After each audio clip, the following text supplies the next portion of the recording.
아침마다 말씀으로 밝은 빛을 채우네. 이제 스바냐를 보시다가 역대하를 보니까 조금 좀 희어진 느낌이 들죠.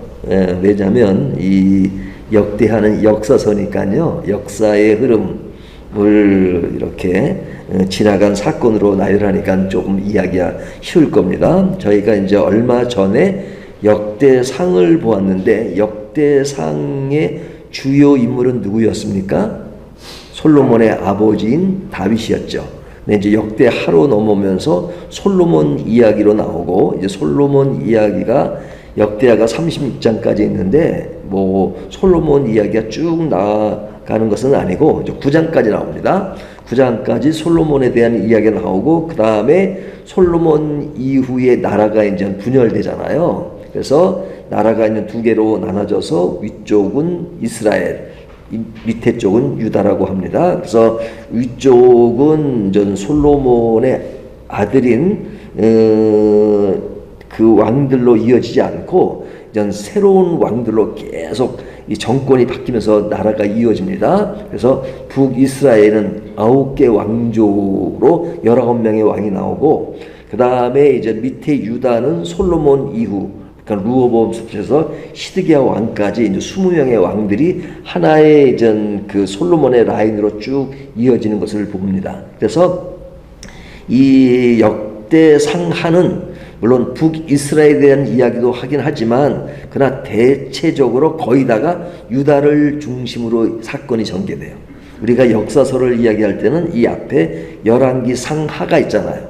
그리고 역대상하인데, 열왕기 상하도 역사서고 이스라엘 역사를 다루고 있는데 이 두 개가 반복되는 것 같아 조금 다릅니다.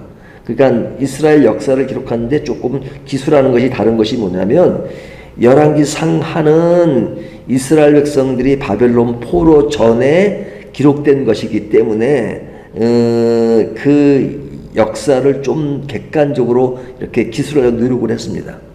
하지만 역대상하는 이스라엘 백성들이 바벨론 포로 이후에 돌아왔죠. 근데 돌아왔을 때 그 분위기는 어땠어요? 돌아오니까 나라가 아주 부강하고 그런 게 아니었잖아요. 항폐하고 황량하고 하니까 그 백성들에게 좀 더 희망을 주고 용기를 주고 격려하기 위해서 역대상하를 바벨론 포로 이후에 기록한 것입니다. 그래서 그들에게 어떤 정체성을 불어집어넣는 거죠. 너희는 돌아와서 나라가 연약하니까 지금 이렇게 나약해져 있지. 하지만 우리는 이런 민족이야. 우리는 이런 역사를 가지고 있어 하면서 그들에게 어떤 그런 희망을 풀어주는 이야기를 하거든요. 그래서 역대상하는 유다를 중심으로 이야기가 되고, 그리고 이스라엘 역사에 그렇게 아주 좀 치명적인 그런 기록들을 많이 뺐습니다. 그러니까 예를 들면 다윗이 밧세바를 범한 사건 이런 거 안 나오잖아요. 역대상에는. 그러니까 열왕기 상하에는 나오지만 안 나와요. 왜? 이런 것은 가급적 뺐습니다.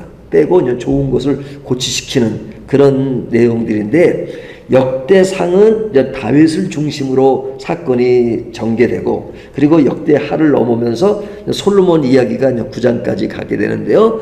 그 이후로부터는 그 이스라엘의 유다의 마지막 역사까지 쭉 기술됩니다. 자, 그러면 오늘 이야기는 1장인데 1장의 이야기는 뭐냐면, 솔로몬이 등극해서 그가 나라를 어떻게 통치해 가느냐, 그의 통치 철학, 또 통치 신앙, 통치 자세, 이런 것들을 이야기합니다. 그러면 어떻게 이루어가고 있는가? 첫 번째 1절을 보면요, 그의 하나님 여호와께서 그와 함께 하사 그를 심히 창대하게 하시니라. 여기서 하나님 여호와께서 그와 함께 했다. 그러니까 그와 함께 하는 하나님과의 동행이 통치의 기초가 됐다. 이렇게 이야기하는 것이죠. 그래서 1절을 보면 함께 했다는 것이 강조됩니다. 솔로몬의 왕권은 하나님과 함께 하심으로 견고했다 하는 말이죠. 그러니까 그의 통치의 기초는 능력이나 전략이 아니라 하나님과의 관계입니다. 우리가 솔로몬 하면 그의 능력을 많이 이야기하잖아요. 지혜. 또 아마 인류의 역사에 솔로몬 같은 정도의 그 모든 것을 누린 사람이 없을 겁니다. 뭐 돈도 많지요, 지혜도 많지요, 또 나라의 왕이죠, 또 머리도 비상하죠, 뭐 아내도 1000명이나 되죠. 뭐 그러니까 뭐 이런 왕이 어디 있겠어요, 이런 사람이. 근데 그의 통치는 그가 가진 모든 것들이 총망라돼서 통치한 것이 아니라 하나님과 동행하는 관계 속에서 하나님이 통치하는 그 범위 안에서 그의 통치가 이루어졌다. 그의 통치의 기반은 하나님과 동행이다 하는 것을 강조합니다. 이것이 굉장히 중요하죠.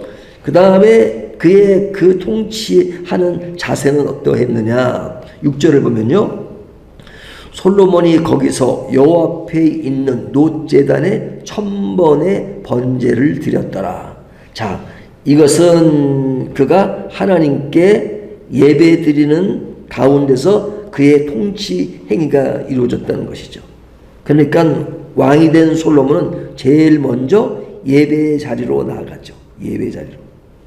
그리고 전적인 헌신과 경의를 표현합니다.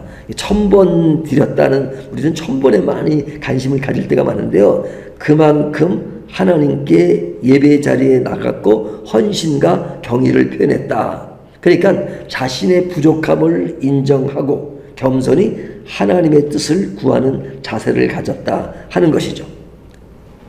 자, 그러면서 그에게 이런 통치를 위해서 필요한 것이 무엇이었는가.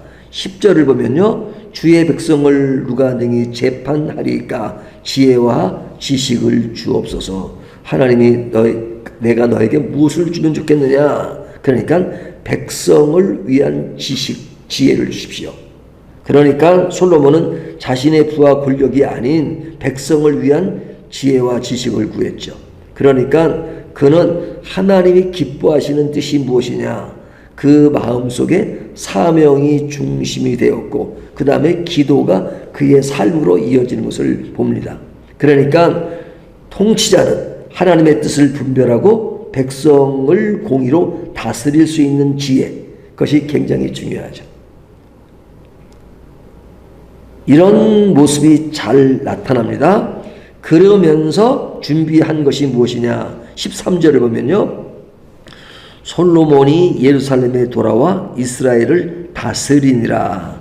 그 다스림은 기도 이후에 통치 행위가 나타나는 것이죠. 그러니까 기도만 하는 것이 아니고 기도를 하고 또 하나님의 지혜를 구했으면 그것을 실제로 실행하는 것이 중요하죠.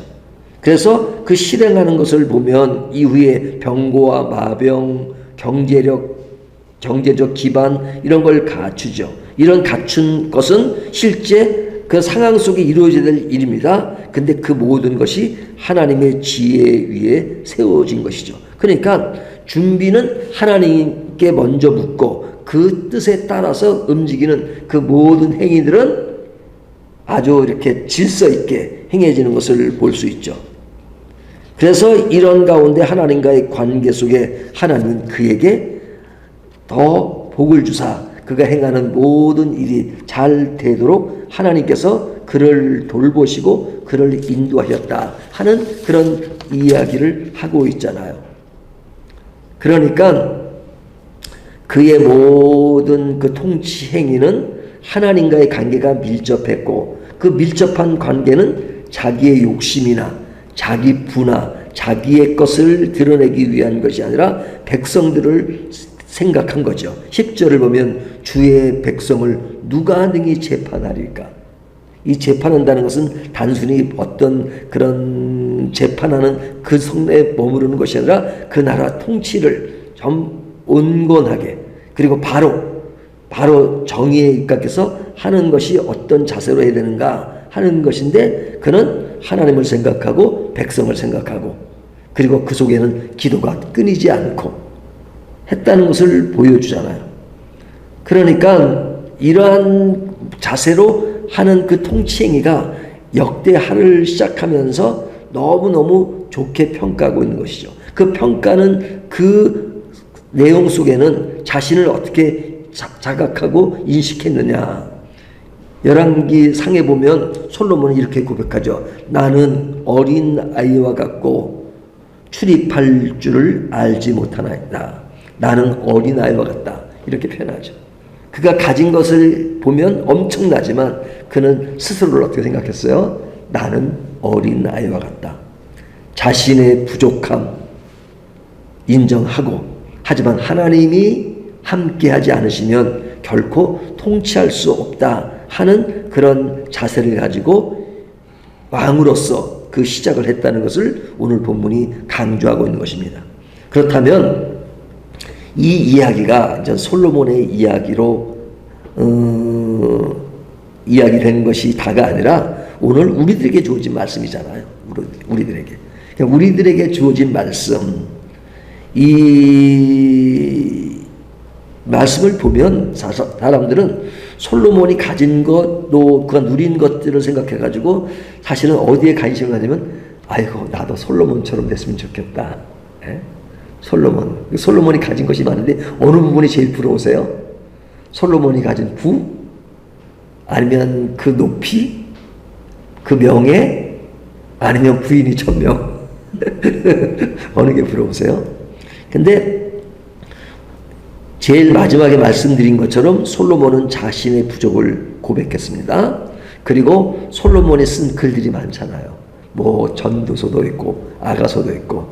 하지만 전도서에 보면 그가 말년에 쓴 내용인데 뭐라고 합니까? 헛되고 헛되니 헛되어서 헛되도다. 이 많은 것을 가졌지만 사실 가져보니까 사실은 다 헛되도다. 이렇게 고백하잖아요. 근데 그 어떤 솔로몬의 고백이 그렇지만 사실은 다윗과 솔로몬을 비교해보면 아버지와 아들이잖아요. 근데 다윗은 그 어떤 시작부터 끝까지 좀 더 원만한 것이 있었어요. 원만. 예, 물론 말년에 어떤 여러 가지 부정적인 요인이고 중간에도 어떤 사건이 있었지만 솔로몬은 말년은 참 안 좋았습니다. 예? 그 이방 여자들 틈바구니 속에서 그렇게 살아갔던, 그래서 어떤 사람은 솔로몬이 과연 구원받은 사람인가라고 말할 정도로 그렇게 말년이 안 좋았어요. 그러니까 신앙의 시작도 중요하지만 끝까지 잘 가는 것이 중요하죠. 그렇기 때문에 우리가 이제 뭐 솔로몬이 왜 끝이 안 좋았냐 그 이야기를 하고자 하는 것이 아니라, 인간은 어느 누구를 만나도 완벽하다는 것을 드러낼 사람은 한 사람도 없어요. 다 부족해요. 연약해요.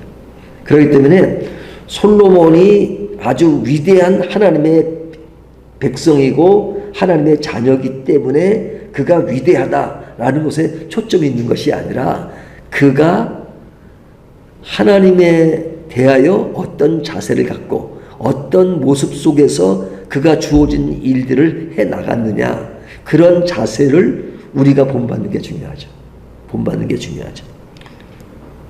근데 그에게서 본받을 수 있는 것은 뭐냐면 하나님 중심으로 시작했다는 것이죠. 어떤 역할이든 하나님 앞에 먼저 나아가고 하나님이 하시는 일이면 오케이, 하나님이 원치 않으면 아니다 라고 하는 그 자세가 굉장히 중요하다. 이것이 우리 신앙의 굉장히 중요한 요소입니다.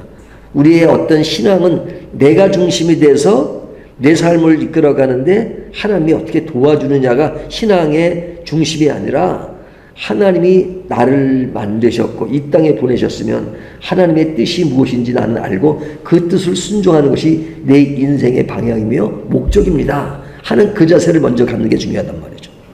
그렇다면 나의 삶은 항상 예배와 기도가 중심이 될 수밖에 없죠. 예배라는 것은 교회에 오는 예배뿐 아니라 나의 모든 삶이 하나님의 통치와 사역이 중심이 되니까 항상 예배와 기도가 있는 겁니다. 예배와 기도는 나를 충전시키기 위한 것이 최고의 목적이 아니라, 하나님이 나를 이 땅에 일을 하시게 하시고 나를 이 땅에 보내셨으니까 나는 하나님의 통치를 받고 살아야 한다 하는 차원에서 예배와 기도는 끊어질 수 없는 것이죠. 그렇기 때문에 중심이 하나님이다 보면 항상 겸손합니다. 겸손함. 내가 중심이 되면 어느 정도 성과가 나면 나를 드러내잖아요. 그러니까 교만해져요. 하지만 하나님이 중심인 사람은 항상 나는 죄입니다. 나는 부족합니다. 그리고 하나님 앞에 늘 항복하고 나가죠. 하나님이 하십니다 하는 생각을 하죠. 우리가 씨를 뿌리고 물을 줄여야 식물이 나오잖아요. 나오게 하시는 것이 하나님이 하시는 거잖아요. 아무리 내가 물을 주고 씨를 뿌려도 하나님이 자라게 하지 않으시면 못 자라잖아요. 그러니까 그것을 아는 사람은 하나님이 자라게 하시니까 자랍니다. 나는 씨를 뿌릴 뿐입니다. 물을 줄 뿐입니다. 근데 그것을 모르는 사람은 내가 물을 주고 씨를 뿌리니까 되는 거지, 내가 없으면 자랄 수 있어? 그렇게 생각하잖아요. 하지만 솔로몬에서 지금 행위에서 배울 수 있는 것은 그런 겸손한 자세, 그리고 그 겸손한 자세는 하나님을 생각하고 내가 중심이 되는 것이 아니라, 내가 부와 영화가 중심이 아니라 내가 백성을 잘 관리하겠습니다라고 오늘 본문에도 이야기하잖아요. 공동체를 위한 마음, 그리고 준비의 방향이 항상 하나님께 묻고 순종하는 것, 이것이 역대하를 시작하면서 솔로몬이 가졌던 왕으로서의 통치 행위의 기본 자세를 보여주고 있습니다. 그렇다면 오늘 나에게도, 우리는 왕은 아니죠. 하지만 성경은 우리에게 뭐라고 말씀하고요? 히브리서에 너희는 하나님의 그런 제사장이며 왕 같은 제사장이다 그러잖아요. 예? 우리는 사실은 상대적으로 왕이에요. 그렇다면 우리가 왕 같은 제사장으로서 이런 솔로몬 같은 자세, 생활 속에서, 가정 속에서, 또 누구와 만남 속에서도 항상 이런 자세로 내 인생에 항상 하나님이 주인이 되시고 그 주인의 뜻을 따라서 내가 행하는 행위는 어떠고 자세는 어떻게 되는가 하는 것들을 늘 감지하고 산다면 겸손하게 살면서도 당당하게 살죠. 네, 하나님이 하시는 일이니까. 이것이 신앙에 굉장히 중요한 일입니다. 오늘 말씀은 굉장히 원론적인 말씀이지만 사실은 이 원론적인 말씀이 제일 중요합니다. 우리가 운동선수들이 잘 하다가도 안 되면 다시 기초 훈련을 다시 한다 그러잖아요. 우리에게 가장 중요한 것은 늘 기초 훈련이 중요합니다. 하나님이 누구신가? 이런 메시지가 자꾸 약해지면 다시 한번 반복하고 다시 한번 반복하고 내 인생의 목적이 뭐냐? 가는 길이 뭐냐? 하나님이 나와 어떤 관계인가? 하는 것들은 늘 묵상하는 것이 굉장히 중요합니다. 오늘도 역대하를 시작하면서 이 말씀으로 다시 우리 자신을 다시 한번 점검하는 저와 여러분이 되시기를 주님의 이름으로 축원합니다.